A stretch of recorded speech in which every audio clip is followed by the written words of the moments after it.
Gravity Falls premiered 10 years ago.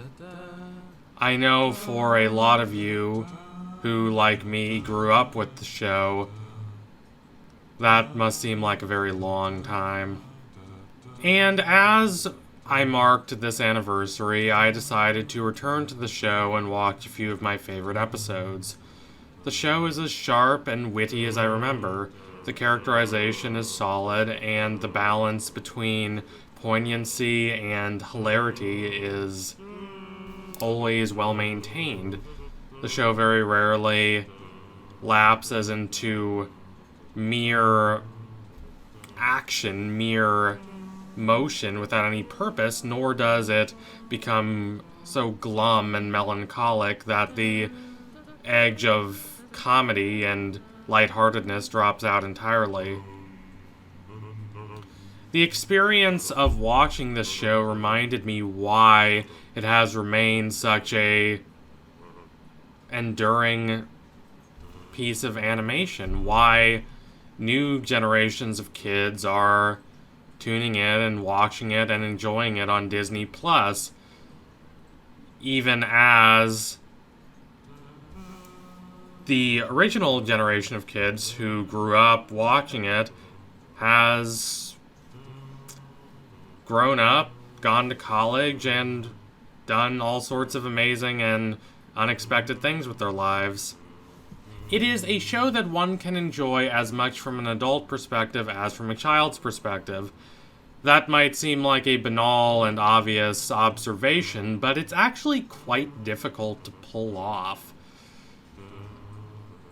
It's easy to be a shallow kids movie that doesn't really pretend to have any depth or any purpose or any poignancy. There is a lot of money to be made doing just that. Think of all the Minions movies. There are also a lot of somber, sonorous, classically adorned works that might be appealing to me, the intellectually nourished, culturally attuned adult who loves spending time searching through works of 19th century literature, looking for all these tensions about impermanence and instability that come about from such a time of constant change and upheaval as the 19th century was. But that does not mean it would appeal to your average viewer, and it certainly doesn't mean it would appeal to children. Gravity Falls works because it is hilarious and lighthearted enough, with a lot of clever gags and a lot of real, tight, energetic storytelling, that one can watch the episodes over and over again as a child, and there is nonetheless enough depth and enough nuance in the characterization and the ideas the show is dealing with that one can come back and enjoy it on a different and perhaps deeper level as an adult. Walt himself talked about the need for Disney to make films that appealed to parents as well as to children. But the true secret of a successful film or a successful series, in the case of Gravity Falls, is if it can appeal to those same children after they themselves have grown up and become parents. Is this something that they didn't only watch with their parents, but something that they want to watch with their kids after they become parents? The greatest works of Disney animation, such as Lion King, Beauty and the Beast, honestly, even Frozen, succeed at this. And I believe that Gravity Falls does too, and in a way that captures a lot of the quintessential Disney magic, but also feels a lot more grounded and a lot more emotionally honest about the realities of growing up in our own mundane world than one sees in a lot of fantastical, whimsical Disney fiction. So let's talk about that. Let's talk specifically about romance and how it applies to Dipper. Dipper is not entirely your typical 12-year-old, but he is typical of a specific type of 12-year-old. He is genuinely smart, he's excited about the future, and he's excited about his future personally. But he also thinks too much and is anxious and is burdened by the fact that he is, despite how he would like to think of himself, still a child, and thus he is stuck with the limitations and problems that inevitably come with a child's narrower perspective of the world. He has to deal with puberty, he has to deal with the struggles of growing up, and no amount of intellectual genius can provide him a clear and unambiguous solution to these problems. Dipper's views on romance and how they evolve and shift throughout the show are explored with great feeling and great subtlety through his relationships with Wendy and Pacifica. It is made very clear from the beginning of the show that Dipper has a crush on Wendy. He believes that he is being quite discreet and subtle. He is not. Wendy, to her credit, is able to discern Dipper's feelings for her, despite all his ostentatious, grandiose, overwrought attempts to hide those feelings. Not because she's some brilliant social scientist, but because she just is able to pick up on the very clear cues that he's sending. Dipper is so involved in his own mind that he is often unable to correctly perceive how other people view him, and a lot of his foolishness comes from that. And yet, while Dipper's attraction is a bit silly, the show demonstrates a deep level of understanding for his feelings and his circumstances. It doesn't condescend to him, nor does it treat his feelings as a joke. They are simply the afflictions of a kid who loves Wendy, or at least believes that he's in love with her. He's in love with her as much as a 12-year-old can be in love with an older teenager. And he is also in love with a lot of these other desires and ambitions that get mixed together with his feelings for Wendy. His desire to grow up, his desire to be thought of as cool, his desire to be perceived of as someone who could have this relationship with Wendy. I think that's a good way to put it. As someone who's more grown up, in a cool, stylish, unpretentious way.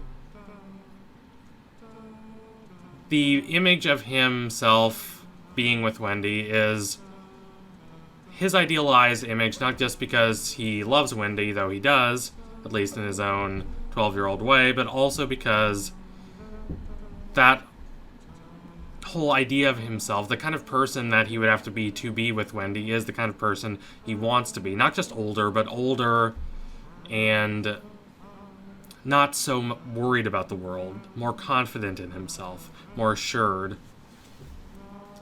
While Dipper's external circumstances in a lot of the events of Gravity Falls, dealing with all these monsters and strange alien creatures, is of course not something that we can directly relate to. That's not the point. As Matthew Arnold so brilliantly discusses, art is concerned with the interior, with the essence, with the inner life, the life of emotions and passions and experiences. The inner man, he calls it in his Victorian tenor. We might not be chasing after monsters, but that does not mean we can't understand what Dipper is going through. Whether we're his age, like a lot of y'all probably were when the show first aired, or whether you're an adult like a a lot of us are now looking back at Dipper's romantic adventures and misadventures. It's the same reason we can relate to Hamlet, even though we're obviously not Scandinavian royalty. It's not the external, the observational characteristics of characters that are important. Those have some value, of course. They shape the worlds and the experiences of these characters, but it is those experiences themselves, these difficult decisions and tensions and anxieties, that are what art at its best captures. By the end of the show, Dipper is able to accept how Wendy feels. He's able to accept how his slightly uncomfortable attraction for her reads to her. There is this wonderful scene in a time travel episode in season 2 when he goes back in time and a much younger Wendy has a crush on him. And it's only then that he really understands how he strikes her. And he feels a bit of shame for that, but he's able to move on. He's able to move on without resentment or bitterness. He's able to move on, perhaps, to Pacifica. Pacifica is a bit snobbish. She is a bit pretentious. But she's not callous or cruel. She's simply someone who is growing up under a lot of stress and pressure, under a strict and controlling social environment. She's able to summon up the internal strength to break away from that environment, and she is to be given an immense amount of credit for her ability to do such a big action. That does not make her instantly perfect. She still has a lot of growing up to do. But that's okay. She's demonstrated that she is willing to change, and as she's about Dipper's age, there's still a lot of time for her to change. And Dipper realizes that he was wrong. He thought of her in a certain light, in a certain narrow and sectarian perspective. He was perhaps justified in doing so, given that he didn't know much about her, but he thought that was all she was, and he realizes that that childish view of her is not the truth. There is more to her than that. Dipper's journey is not just the external journey of him going out and having to study all these mysteries, but more importantly, it's the internal journey of Dipper being able to understand that even with all of his grandiose intellectual pretensions, and even though those pretensions might be justified to some extent, they're limited, they're incomplete, and he should be willing to question and re-examine how he thinks about himself and how he thinks about others. The central facade that he puts up, this more simplistic idea of who he is and what others around him are, slowly fades. Sometimes that can be painful, as in the case of his relationship with Wendy, but sometimes it can be beautiful and offer a nourishing sense of new beginnings, as in the case of his relationship with Pacifica. So thank you all for watching. If you liked what you saw today, don't forget to like, comment, and subscribe to my Patreon if you can, and you want to see more videos like this. I really wanted to make something about Gravity Falls. I haven't done something like this in a very long time, and since we don't have any big shows to talk about, I figured that it would suit as well as any other topic. Anyway, tune in soon for my next analysis. It will be coming very soon. Promise you that. Thank you all again. Adios, comrades.